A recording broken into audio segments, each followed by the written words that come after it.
we'll move on to the economics team. Carlos and Lindsay, they, going into the week, responding to the hypothesis, they formulated questions. Will safely treated wastewater become our new drinking water? Can the private sector, oh, sorry, we should vote. We have to vote on that, sorry. So, is this a yes or no question?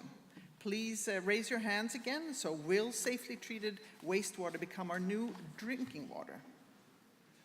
Oh, now we have a little more diverse views here. Very interesting. Thank you very much for that. Can the private sector fill the financing gap for sustainable wastewater management? Yes or no?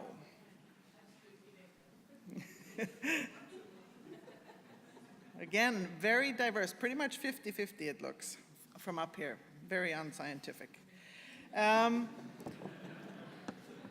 The next and the last question is decentralization the future of wastewater management?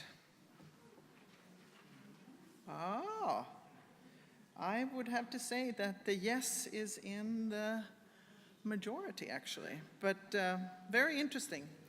So thank you for that. And Carlos and Lindsay, we look forward to your reflections on this. Sure. Thank you very much. Again, Carlos Diaz, lead rapporteur of this team, excellent team. We got a lot of information, and so we are going to stick to what it was agreed for this precious time that you are giving us. So the junior rapporteurs of the team has covered about 73 sessions, 73, between seminars, events, and showcases. They have been very busy, actually, this week. No? And this is what the economic team of rapporteurs would like to report back to the audience. Mm-hmm. And please, Lindsay, could you kick off? Thank you, Carlos. And good morning, everyone. I'm feeling a bit controversial based on the responses to our questions. But these 3 questions were addressed in many of the sessions that we attended. Wastewater has the potential to be seen not as a burden, but a valuable resource. Over 80% of wastewater is discharged back into the environment without proper treatment. Untreated sewage pollutes our environment and can release more greenhouse gas emissions than those of standard treatment processes. It follows that in order to achieve the Sustainable Development Goals, it is essential that management and reuse of wastewater are prioritized. When considering wastewater reuse, a key barrier to progress can be public opinion, this yuck factor that we demonstrated. In the case of Singapore's New Water, a national, multi-year, and politically backed campaign was necessary before treated wastewater could be seen and accepted as a source of drinking water. Beyond drinking water, wastewater has immense potential to be used in other sectors. In industry, waste from one company may be considered a resource for another, and this was highlighted by a symbiosis project in Denmark, where water is cycled for use through multiple industrial plants before it's even required to be treated again. In agricultural terms, wastewater has great potential for use in irrigation, but also as a source of nutrients. Depending on the country and beyond public opinion, there may be regulatory gaps or restrictions. When there's a mismatch between the quality of treated wastewater and between its use, regulations can represent a barrier. Additionally, there is general consensus that issues of financing in the wastewater sector must be addressed in order to move forward. And I'll pass back to Carlos for more on the financing gaps. Thank you. Also controversial. So to begin with, I will say that we realized that when we posed the question, we were not clear about what the magnitude of financing the gap we were referring to. This week, we have heard the message that with the introduction of the SDGs, the financing gap in the water sector has increased to the magnitude of billions to trillions, but there is still not one universally accepted projected amount.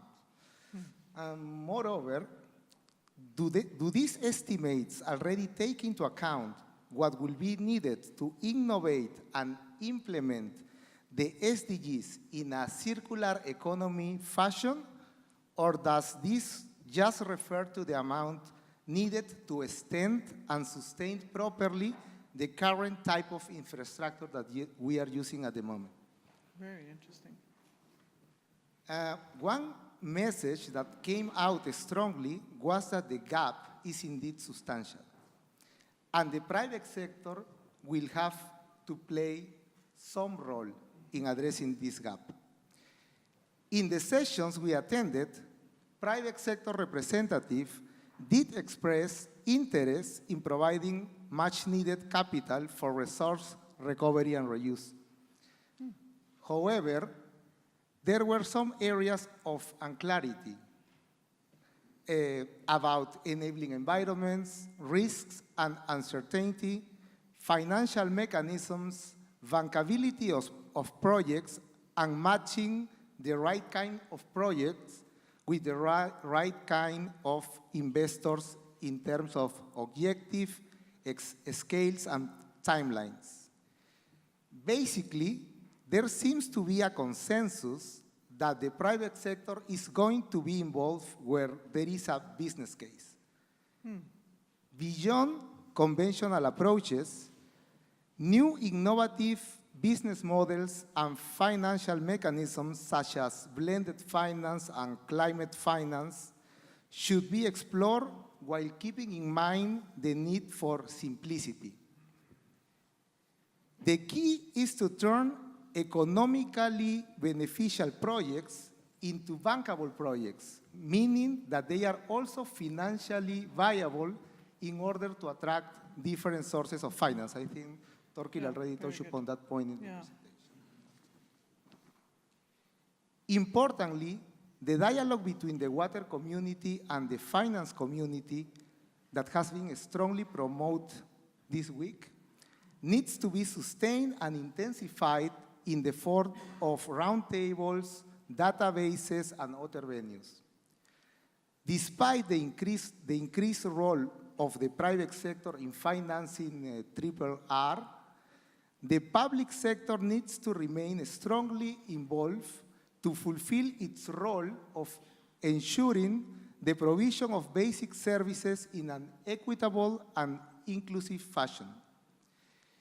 If it is true that the public sector has to remain in the driver's seat, we need to build the capacity of the public sector to play this role effectively, in developing countries especially, in the areas of financial management and governance, including regulation and technical decentralization. And I go back to Lindsay.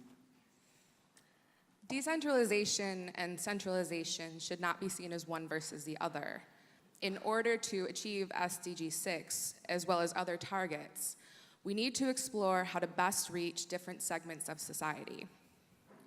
In order to reach the poorest of the poor, decentralization holds potential because implementation timelines are shorter and related capital costs are relatively lower than centralized systems. As an example, decentralized systems were noted as the way to go forward for wastewater management in peri-urban and rural populations in the near future.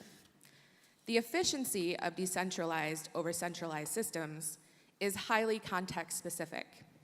Often, centralized systems benefit from the nature of economics of scale. Trade-offs and specific objectives of implementing entities must be considered. When planning and implementing decentralized systems, more emphasis needs to be placed on local stakeholder engagement, community acceptance, and buy-ins to ensure sustainability. To re-emphasize, governance is about co-creation. By allowing people to co-create, you create local ownership. Thank you so much. Torquil, reflections? Yeah, I think this was really interesting because when we had the social team, all the cards were green. When we have the financial teams, it's a mixture. And I noticed, I saw Diane's on one where it was red and others were green.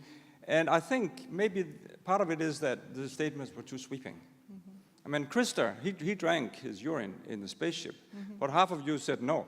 But I think probably if we looked at the seminars, this public acceptance is not a quick fix, No, and definitely 2030 is not not. far away.